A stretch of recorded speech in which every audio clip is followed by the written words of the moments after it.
आज़ाद हिंद फौज और सुभाष चंद्र बोस। तो यहाँ पे जो है हमें आज़ाद हिंद फौज और सुभाष चंद्र बोस जो है उसके विषय में बताया गया है। सुभाष चंद्र बोस का जन्म ओडिशा राज्य के कटक शहर में हुआ था 23 जनवरी 1897। उनके पिता राय बहादुर जानकीनाथ बोस सरकारी वकील थे।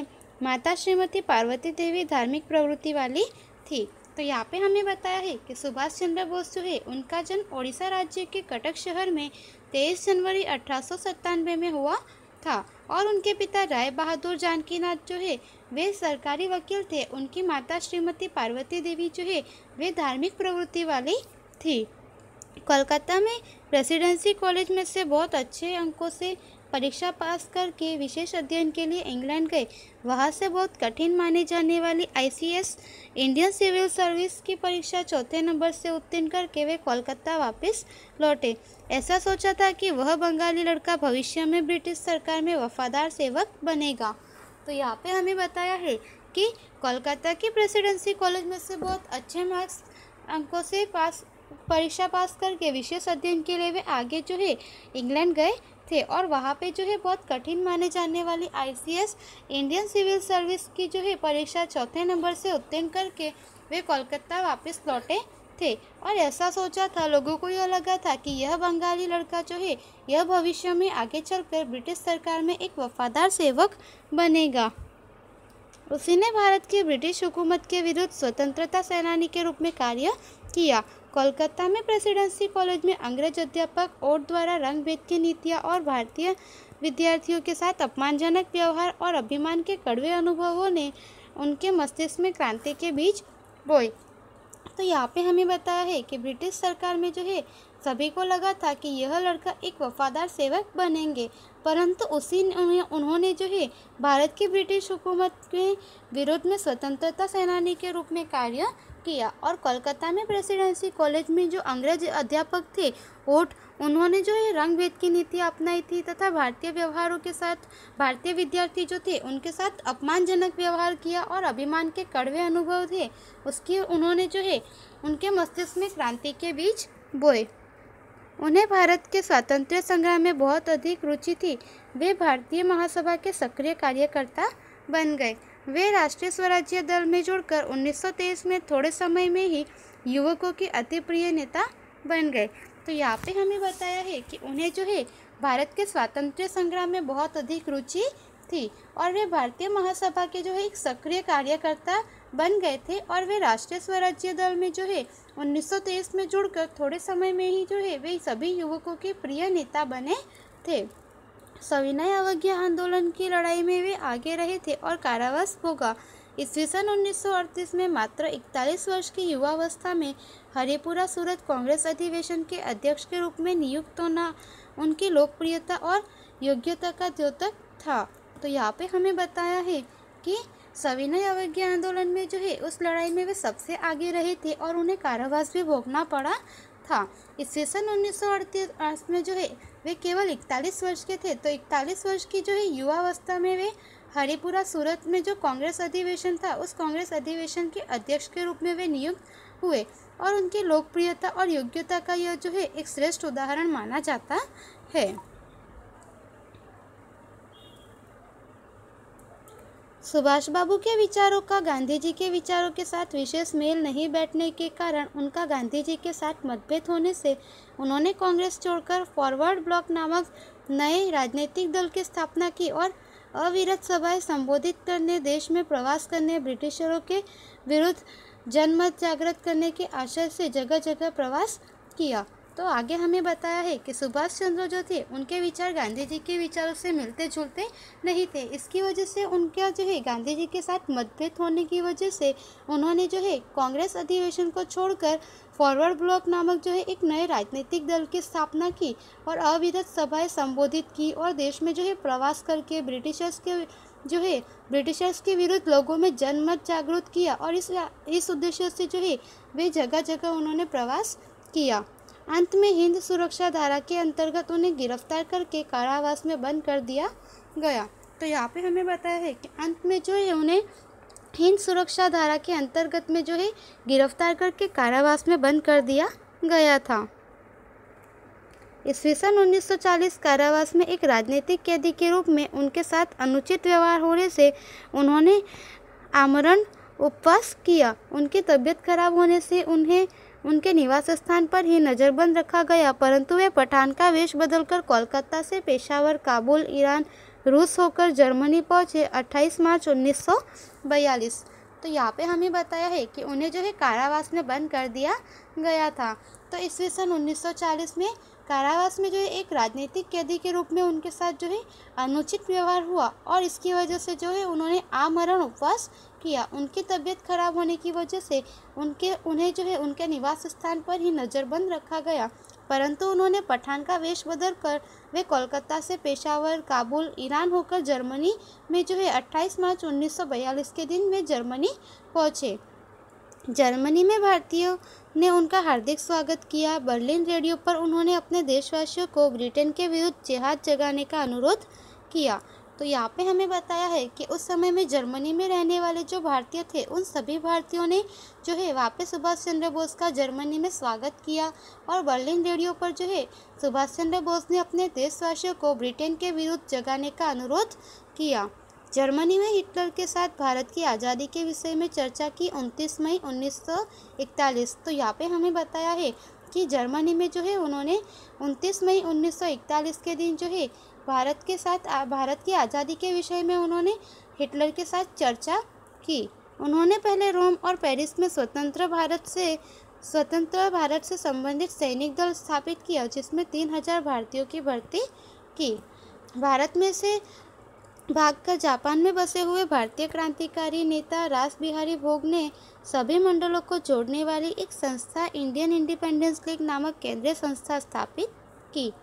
तो यहाँ पे हमें बताया है कि उन्होंने जो है यहाँ पे पहले रोम और पेरिस में स्वतंत्र भारत से संबंधित जो सैनिक दल था वह स्थापित किया, जिसमें कि वहाँ पर रहने वाले जितने भारतीय थे उनमें से 3000 भारतीयों को यहाँ पे सैनिक दल में भर्ती किया। और भारत में से भागकर जापान में जाकर बसे हुए जो भारतीय क्रांतिकारी नेता रास बिहारी बोस थे उन्होंने सभी मंडलों को जोड़ने वाली एक जो है संस्था जो कि इंडियन इंडिपेंडेंस लीग के नाम से केंद्रीय संस्था की उन्होंने यहाँ पे स्थापित किया।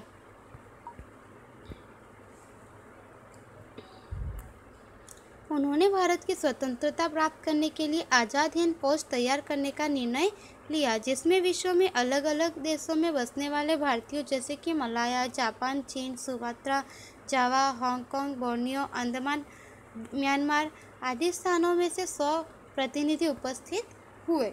तो यहाँ पे हमें बताया है कि उन्होंने जो है भारत की स्वतंत्रता प्राप्ति के लिए आज़ाद हिंद फौज को तैयार करने का निर्णय लिया, जिसमें कि विश्व के अलग अलग देशों में बसने वाले जो भारतीय थे उनमें से मलाया, जापान, चीन, अंडमान, म्यांमार वगैरह आदि स्थानों से जो है वहाँ पर 100 जितने प्रतिनिधि जो है उस सभा में उपस्थित रहे, जिसमें जापान के हाथ में युद्ध कैदी के रूप में पकड़े गए कैप्टन मोहन सिंह इस परिषद में उपस्थित हुए, जिसमें रास बिहारी बोस चुने गए।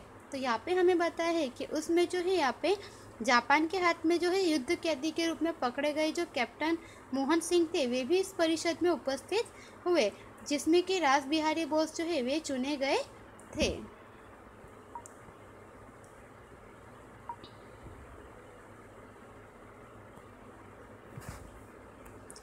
आज़ाद हिंद फौज और इंडियन इंडिपेंडेंस लीग। तो यहाँ पे जो है हमें आज़ाद हिंद फौज और इंडियन इंडिपेंडेंस लीग के बारे में बताया है।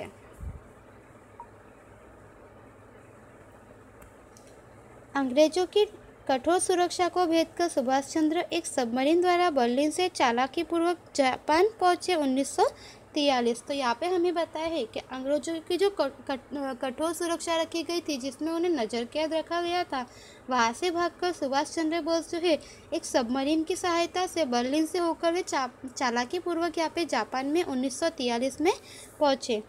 यह एक जोरदार साहस था। वहाँ रास बिहारी बोस ने हिंदू मुक्ति की इस फौज इंडियन इंडिपेंडेंस लीग का सर्वोच्च नेतृत्व सुभाष चंद्र बोस को संभालने का आमंत्रण दिया। यह निश्चित किया गया कि यह फौज मात्र भारतीय सैनिकों और भारतीय अधिकारियों की होगी और भारत की मुक्ति के लिए ही लड़ेगी। तो यहाँ पे हमें बताया है कि यह जो इस प्रकार से जो वे सुभाष चंद्र बोस भागे वे उनका एक जोरदार साहस था। और वहाँ रास बिहारी बोस जो है उन्होंने हिंदुस्तान की मुक्ति के लिए और हिंदुस्तान की स्वतंत्रता के लिए जो है इस इंडियन इंडिपेंडेंस लीग का जो सर्वोच्च नेतृत्व था वह सुभाष चंद्र बोस को संभालने के लिए उन्होंने आमंत्रित किया और उन्हें कहा, और यह निश्चित किया गया था कि यह सभा जो है इसमें केवल जो भारतीय सैनिक और भारतीय अधिकारी होंगे उन वही यहाँ पे रहेंगे, और ये जो है भारत की मुक्ति और भारत की स्वतंत्रता के लिए ही यह लड़ेंगे। उसमें जापान और अग्नि एशिया के भारतीयों की मदद मिली। जापान के प्रधानमंत्री टोजो के साथ मुलाकात हुई। उसने भारत के पूर्ण स्वराज्य के लिए सभी प्रकार की सहायता करने का निश्चय किया। तो यहाँ पे जो है उसमें जापान और अग्नि एशिया के भारतीय जो थे उनके भी मदद प्राप्त हुई, और जापान के जो प्रधानमंत्री थे टोजो उनके साथ में मुलाकात हुई। उसने जो है भारत के पूर्ण स्वराज्य के लिए सभी प्रकार की सहायता करने का यहाँ पे निश्चय किया था। जापानी सेना भारत में जैसे जैसे आगे बढ़ती वैसे वैसे काम चलाऊ सरकार का वहाँ गठन करके वहाँ की व्यवस्था उसे सौंपेगी और जापान उसे मान्यता भी देगा। तो यहाँ पे बताया है कि जापानी सेना जो है भारत में जैसे जैसे आगे बढ़ती गई वैसे वैसे काम चलाऊ सरकार का वहाँ गठन करके वहाँ की व्यवस्था उसे सौंपेगी और जापान जो है उसे मान्यता भी देगा। 2 जुलाई 1943 को सुभाष चंद्र जापान से सिंगापुर गए और वहां सर्वसम्मति से 4 जुलाई 1943 को इंडियन इंडिपेंडेंस लीग के अध्यक्ष के रूप में उन्हें चुना गया। साथ साथ रास बिहारी बोस ने Indian national army INA Azad Hind फौज के प्रधान पद से स्वेच्छापूर्वक निवृत्ति लेकर सुभाष चंद्र बोस की आज़ाद हिंद फौज के प्रधान के रूप में नियुक्ति की। तो यहाँ पे हमें बताया है कि 2 जुलाई 1943 के दिन सुभाष चंद्र बोस जो है वे जापान से सिंगापुर गए और वहाँ जो है सबकी सहमति से जो है 4 जुलाई 1943 को वे इंडियन इंडिपेंडेंस लीग के अध्यक्ष के रूप में चुने गए। और साथ ही साथ में रास बिहारी बोस जो थे उन्होंने यहाँ पे इंडियन नेशनल आर्मी INA जो कि आज़ाद हिंद फौज थी उसके प्रधान पद से जो है स्वेच्छापूर्वक निवृत्ति प्राप्त की, और जो है सुभाष चंद्र बोस उन्हें आज़ाद हिंद फौज के प्रधान के रूप में यहाँ पे नियुक्त किया।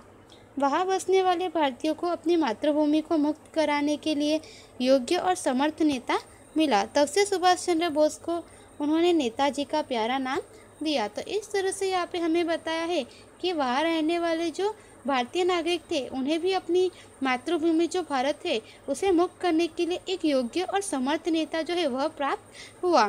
तब से जो है सुभाष चंद्र बोस को वहाँ की जनता ने जो है नेताजी का एक प्यारा नाम दिया। नेताजी ने सैनिकों को चलो दिल्ली, तुम मुझे खून दो मैं तुम्हें आज़ादी दूंगा और जय हिंद का नारा दिया। अपने कुशल मार्गदर्शन द्वारा समांतर सरकार की रचना की। तो यहाँ पे हमें बताया है कि नेताजी ने अब सैनिकों को जो है चलो दिल्ली, तुम मुझे खून दो मैं तुम्हें आज़ादी दूंगा और जय हिंद जो है उसका यह नारा दिया, और अपने कुशल मार्गदर्शन द्वारा जो है समांतर सरकार की रचना भी की। दक्षिण पूर्व एशिया के देशों की यात्रा करके वहाँ के भारतीयों से मातृभूमि की स्वतंत्रता के लिए उन्हें सर्वस्व बलिदान देने की मांग की। तो यहाँ पे आगे जो है दक्षिण पूर्व एशिया के देशों की जो यात्रा की उस यात्रा में वहाँ के रहने वाले जो भारतीय थे उनसे मातृभूमि की स्वतंत्रता के लिए उन्होंने सर्वस्व बलिदान देने की मांग की।